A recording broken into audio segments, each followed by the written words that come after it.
After personally wrestling with persistent download issues and spending countless hours testing various resolutions, I've uncovered several effective strategies that genuinely work, and I'm eager to share them with you right now.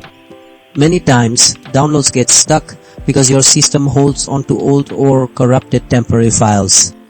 Clearing your download cache refreshes these records, giving your system a clean slate to begin new downloads without old data causing a blockage.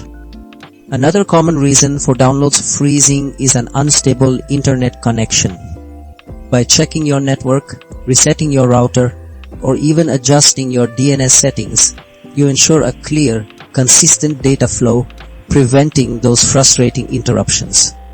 Outdated network drivers or an unupdated operating system can also cause major problems. Keeping your system and all its components current with the latest software patches ensures compatibility and smooth operation for all background processes, including downloads. Sometimes your security software can mistakenly flag a legitimate download as a threat, pausing or stopping it completely. Temporarily disabling your antivirus or adjusting its settings allows the download to proceed unhindered, but remember to re-enable it quickly for your safety. This video will show you how to fix download stuck loop and freeze after latest update, getting you back to downloading without a hitch.